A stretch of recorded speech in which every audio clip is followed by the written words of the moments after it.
샬롬. 오늘 아침 함께 나누실 말씀은 창세기 19장 12절에서 14절입니다. 제가 봉독하겠습니다.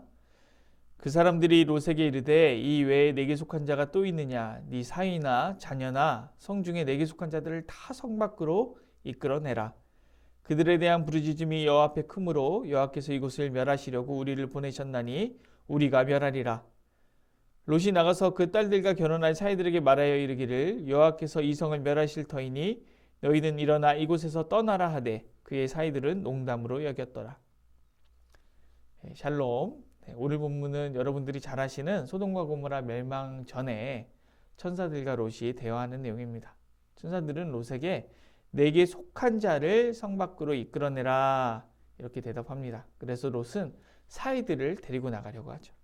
그런데 이 사이들은 롯의 말을 듣지 않습니다. 그의 말을 끝까지 농담으로 여깁니다. 천사들이 계속 재촉하는데 아무리 시간이 흘러도 설득이 되지가 않는 거예요. 그래서 결국 사이들을 두고 롯의 가정은 떠나게 됩니다. 그런데 천사들이 이 롯의 가정에게 절대로 뒤 돌아보지 말아라 이렇게 분명히 말을 했는데요. 롯의 아내가 그 말을 어기고 뒤를 돌아보았다가 소금 기둥이 되고 롯과 두 딸만 이 소돔과 고모라를 탈출하게 됩니다. 여러분, 우리는 이 롯의 모습에서 우리가 어제 묵상했던 아브라함의 모습 이렇게 비교해 볼 수 있습니다. 아브라함은 롯이 이렇게 납치되어서 끌려가자 큰 나라의 왕들의 군대를 추격했습니다. 그때 318명의 가솔들이 따라 나섰고요. 318명의 가솔들뿐만 아니라 이웃에 사는 아넬과 에스골과 마물에도 목숨을 걸고 이 전쟁에 함께 참여했습니다.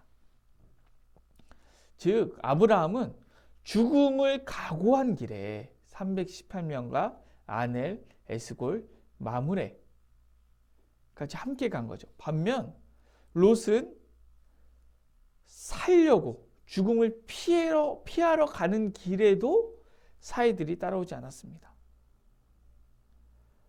그리고 함께 도망한 두 딸은 어떻게 되었습니까? 아내는 소금 기둥이 되고 두 딸은 아버지에게 술을 먹이고 동침해서 모압 족속과 암몬 족속을 낳았습니다. 그리고 후에 모압 족속과 암몬 족속이 어떤 민족이 되었죠? 하나님의 언약 백성인 이스라엘을 두고두고 괴롭히는 민족이 되었습니다. 여러분, 롯과 아브라함의 대조를 보고 무엇을 느끼십니까? 죽으러 가는 길에도 사람이 따르는 아브라함, 죽음을 각오한 길에도, 살러 가는 길에도 아무도 따르지 않는 롯. 결국 롯은 자기에게 속한 자가 아무도 없었습니다. 그리고 하나님의 언약 안에 속한 자도 아무도 없었습니다.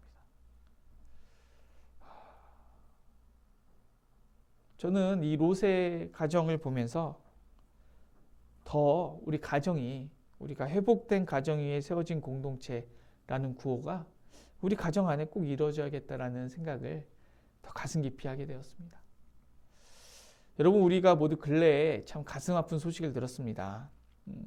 한 가정에 입양된 작은 아이가 이 세상을 떠난 가슴 아픈 소식이고 우리 모두가 공분하고 있죠. 문제는 그 아이를 입양한 부모가 모두 다 목사님 자녀 가정이라는 것입니다. 많은 사람들이 목사님의 자녀가 어떻게 그럴 수 있느냐 지탄하고 분노하고 있습니다. 그래서 제가 사역을 해보니까 기존에는요, 우리 성도님들이 목사님들이 가정보다 교회에 더 집중할 때 너무 좋아하시더라고요. 그리고 희생이란 이름으로 미덕으로 여겨졌습니다. 근데 저는 이 사건을 보면서 물론 목사가 교회에 충성하지 않으면 누가 교회에 충성하겠습니까? 당연히 해야죠. 그런데 어느 정도 인식이 바뀌어야 되겠다라는 생각을 했습니다. 분명히 그 목사님들 평생 하나님 앞에 교회를 위해 헌신했을 텐데 그 모든 헌신의 결과가 아주 악한 자녀 키운 목사라는 그냥 그 이름표로 다 끝나게 되었고요. 사실 이건 작은 일이죠. 더 큰 일은 너무나도 작고 예쁜 아이가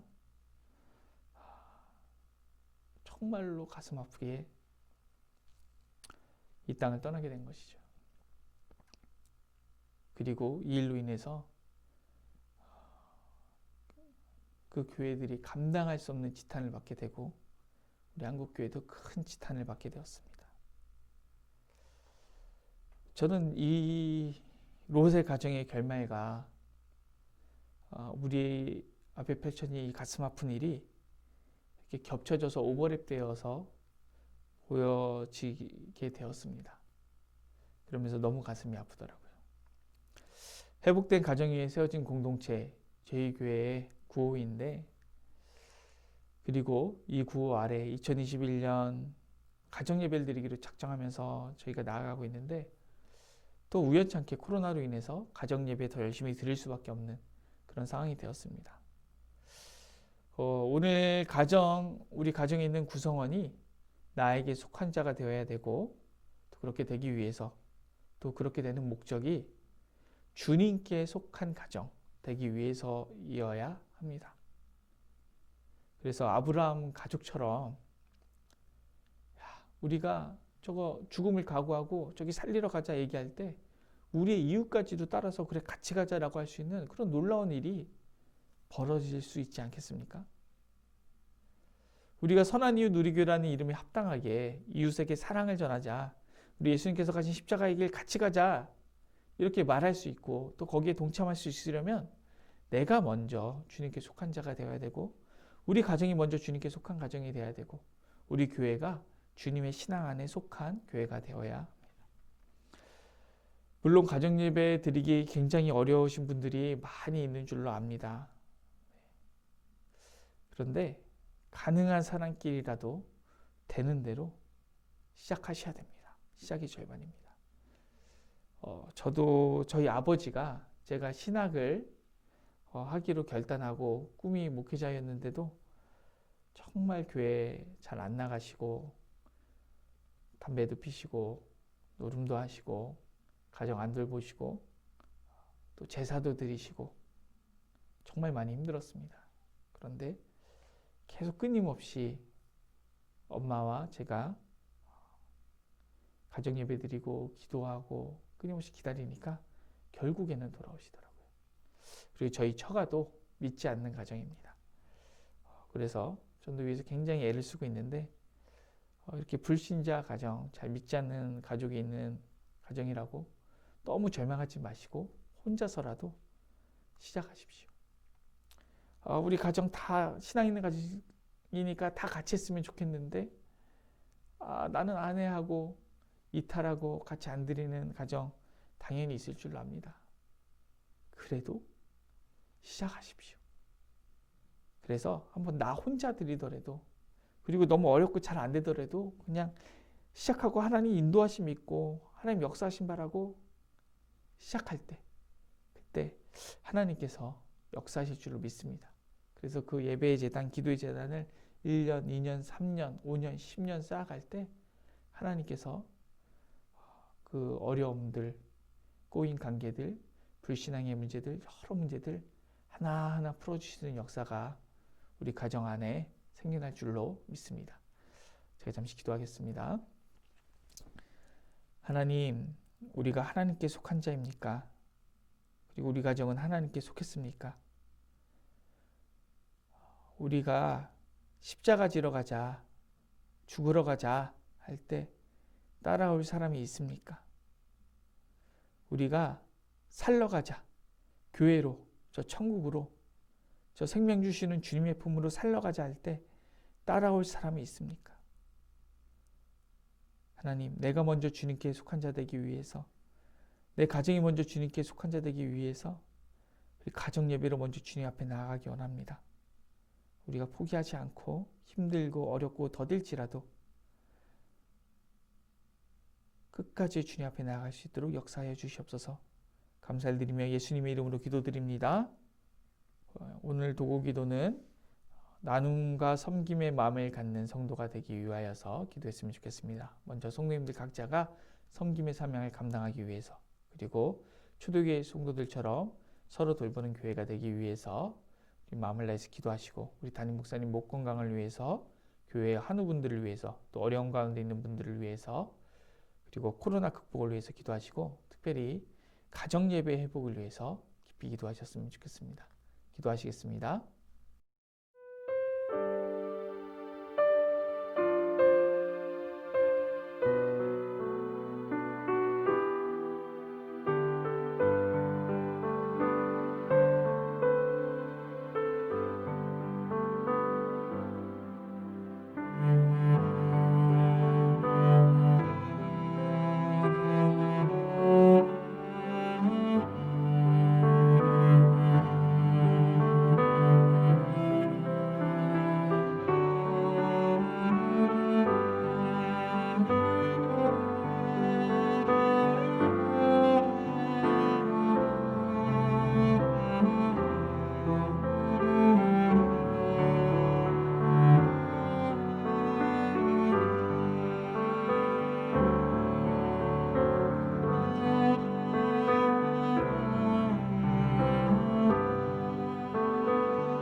네.